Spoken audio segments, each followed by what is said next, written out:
South India shopping mall, the wedding మంత్ర, సరికొత్త wedding collection, south India shopping mall. కానీ నేను ఇంకొక చాలా డెలికేట్ ఇష్యూ అండి. బట్ ఈ తరం హీరోయిన్లకి కొంతమందికి మీలాంటి ఒక సీనియర్ యాక్ట్రెస్ చెప్పే మాటలు వాళ్ళకి హెల్ప్ కావచ్చు. ఒక్కొక్కసారి ఒక ఇంటర్వ్యూలో మాటలు విన్నప్పుడు మీరు ఇంత ఒక డొమెస్టిక్ మైండ్ సెట్, ఒక హౌస్ వైఫ్కి ఏం కావాలో ఆ అవసరమైన ఆ మానసిక పరిణితనండి, పరిపక్వతనండి, అన్ని వైపుల నుంచి అన్ని జాగ్రత్తగా సంరక్షించుకుంటూ వచ్చే ఒక లైఫ్ స్టైల్ మీది, మైండ్ సెట్. కానీ but where the mistake happened అండి మీ పర్సనల్ లైఫ్లో? నాకేం మిస్టేక్ ఏం జరగలేదండి. మిస్టేక్ ఏముంది? మిస్టేక్ అంటే ఇప్పుడు హీరోయిన్గా ఉన్నాను, కొన్ని అదే హీరోయిన్ అవ్వడానికి ఏం ఫేస్ చేయాలో చేశాను, హీరోయిన్ అయ్యాను. అంటే ఫేస్ చేశానంటే ఎక్స్పీరియన్స్ అయింది తప్ప ఓ ఇలా ఉండాలి, ఓకే ఇదిగా నెగటివ్స్ లేదు, ఇలా ఓకే ఇది ఉందా, నెగటివ్ ఉందా మనకొద్దు, ఓకే దూరంగా ఉందాం, ఓకే నెక్స్ట్ మంచి జరిగింది, హీరోయిన్ అయ్యాను. పెద్ద డైరెక్టర్ గంగేమ్రన్ గారు, ఇక్కడ తెలుగులో ఈవి సత్యనారాయణ గారు, చేశాను. ఓకే అది లక్, దేవుడు, గాడ్ గ్రేస్. అలాగే ఇంకా మ్యారేజ్ లైఫ్లో కూడా ఒక మ్యారేజ్ చేసుకున్నాను, నాకేం పెద్ద టెన్షన్స్ లేదు. నేను అనుకున్నట్టే నేను ఎలా ఉండాలనుకున్నా అలాగే ఉంటున్నాను హ్యాపీగా. నాకు అక్కడ ఏం రిస్ట్రిక్షన్స్ లేదు, ఏ ఫోర్స్ లేదు, నేను ఎలా ఉండాలో అలా. ఇంట్లో ఫ్రీ బర్డ్ నేను. కానీ చాలా విచిత్రమైన విషయం, అందరూ విచిత్రంగా ఆమన్ గారి విషయంలో ఫీల్ అయ్యేది, మీరు చాలా దైవభక్తురాలు, సంప్రదాయవాది, అసలు 16 అణాల హిందూ అమ్మాయి, ముస్లిం పర్సన్ని ఎలా చేసుకోవడం అన్నది అసలు సంథింగ్. అంటే నాకు మతాల మీద నమ్మకం లేదండి. నాకు రిలీజియన్ అనేది ఏం లేదు, ఆడ మగ అంతే. అంటే ఇప్పుడు నేను పెరుమాళ్ బాలాజీని ముక్తా అంటే అది నా ఇంట్రెస్ట్, నాకు అది ఇష్టం. అందుకని అల్లా ముక్తున్న తప్ప నేను అనట్లేదు, జీసస్ ముక్త తప్ప అనట్లేదు. జీసస్ నాకు ఇష్టమైతే నేను ఇప్పుడు నాకు కూర్చున్నప్పుడు చర్చికి వెళ్ళాలి అనిపిస్తే వెళ్తాను. అలాగా నాకు చర్చికి వెళ్ళే వాళ్ళు చాలా మంది, అలాగే నాకు ఫ్రెండ్స్ కోసం కూడా రిలీజియన్ మతాల మీద పెద్ద ఇదేం లేదు నాకు. సో అందుకని నాకు ఆ ప్రాబ్లమ్స్ లేదు. కానీ నాకు ఇష్టం పూజలు చేయడం, ధ్యానం చేయడం, మంత్రాలు చదవడం, ఇవి నాకు ఇంట్రెస్ట్, అది నేను చేసుకుంటా. అందుకని వేరే వాళ్ళ మీద నువ్వు ఇలాగే చేయాలి, ఇదే నమ్మండి, ఇది చేయండి అని నేను ఎవరిని ఫోర్స్ చేయను. వాళ్ళు చేస్తున్నది కూడా నేను తప్పని నేను అన్నాను. అదే రుద్దరు మీ అభిప్రాయం, ఎదుటి వాళ్ళ మీద రుద్దను. వాళ్ళు చేస్తున్న అంటే మీ మదర్ వైపు నుంచి కానీ ఎప్పుడు అపోజిషన్ రాలేదా? నాకు ఏది ఇష్టమో ఎవరు నన్ను ఎప్పుడు ఏమనలేదండి. మా అమ్మగారు ఒక్కటే, నువ్వు ఎవరైనా పెళ్లి చేసుకో, ఎలాగైనా చేసుకో, ఎలా అయినా ఉండు, సినిమా ఇండస్ట్రీని వదలద్దు. ఎందుకంటే అమ్మ, నేను ఎంత కష్టపడ్డానో నాతో పాటు అమ్మ కష్టపడింది. అవును, ఎక్కడా కూడా అమ్మ నన్ను కష్టపడనివ్వకుండా ఆవిడ కష్టాలు అనుభవించైనా నన్ను హీరోయిన్ చేసింది. అలాంటి ఒక ఇండస్ట్రీని, ఈ హీరోయిన్ అవ్వడానికి నువ్వు ఎన్ని కష్టాలు పడ్డావు, అలాంటి ఒక ఇండస్ట్రీని వదలొద్దు. నువ్వు ఇష్టపడి వచ్చావు, ఆ కళామ తల్లి నిన్ను అనుకుని నీకు ఇచ్చింది, ఆ కళామ లైఫ్ లాంగ్ కొనసాగించు.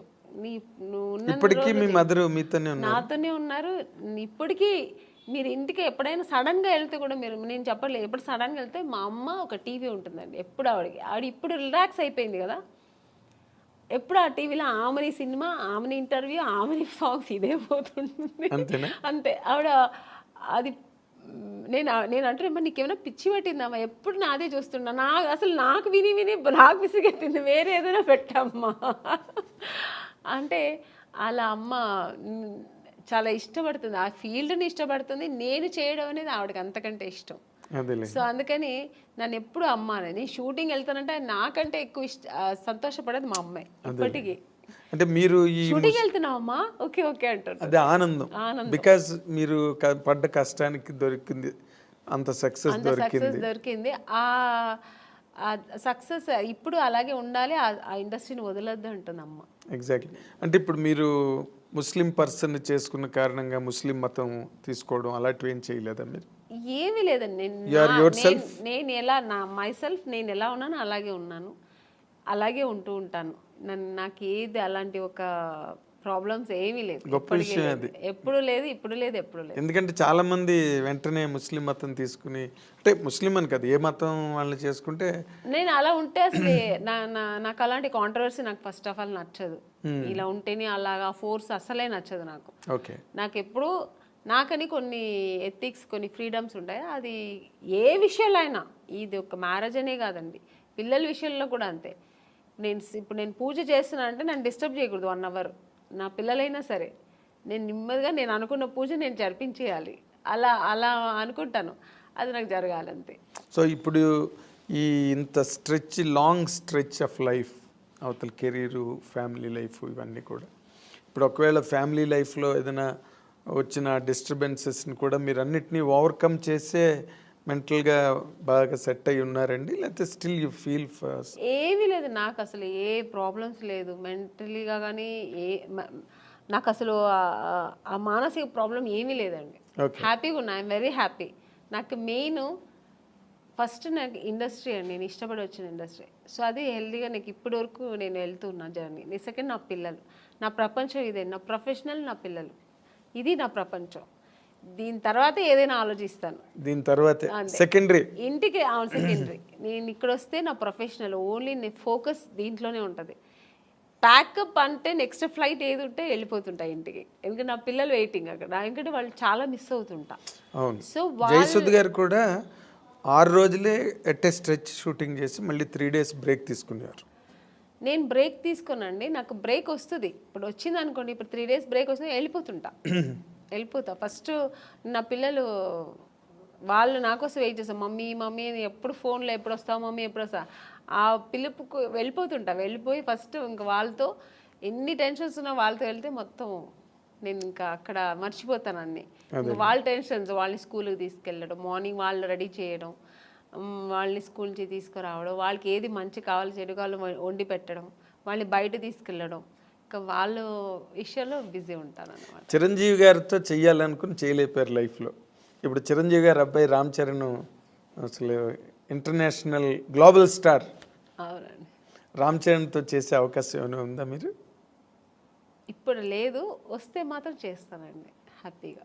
అదే రామ్ చరణ్ తర్వాత ఇప్పుడు ఈ younger generation heroes, junior NTR గారు కానీ, మహేష్ బాబు కానీ, అవకాశాలు ఏమైనా వచ్చాయా మీకు ఇప్పుడు వరకు? మహేష్ బాబు గారు సినిమా చేశాను రీసెంట్గా. ఇంకెవరితో చేయ అవకాశం రాలే, వస్తే మాత్రం హ్యాపీగా చేస్తానండి, చాలా సంతోషంగా చేస్తాను. వాళ్ళు బాగా మీకు ఇష్టమైన హీరో ఎవరండి యంగర్ జనరేషన్లో?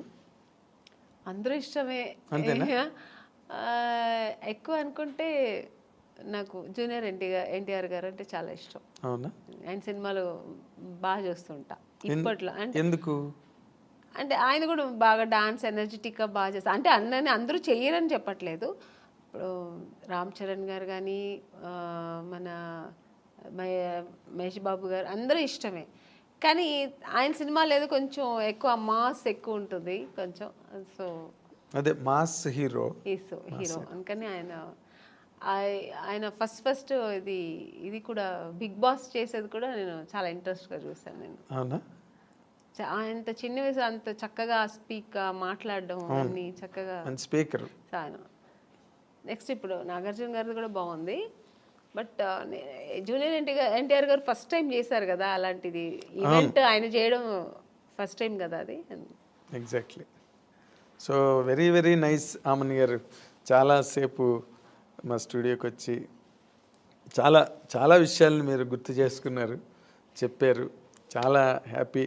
మీ సెకండ్ ఇన్నింగ్స్ కూడా మంచి మంచి క్యారెక్టర్లు, మళ్ళీ ఒక 25 ఏళ్ళ తర్వాత మిమ్మల్ని ఎవరైనా ఇంటర్వ్యూ చేస్తే మళ్ళీ ఈ క్యారెక్టర్లన్నీ చెప్పి మాట్లాడండి, మంచి క్యారెక్టర్స్ మీరు చేయాలని. మీకు గాడ్, మీరు నమ్మే దేవుడు అన్నీ మీకు ఇంకా బాగా ఇచ్చి హ్యాపీ లైఫ్ ఇవ్వాలని కోరుకుంటూ, ఈ wish you all the very best from the I dreams side అండి.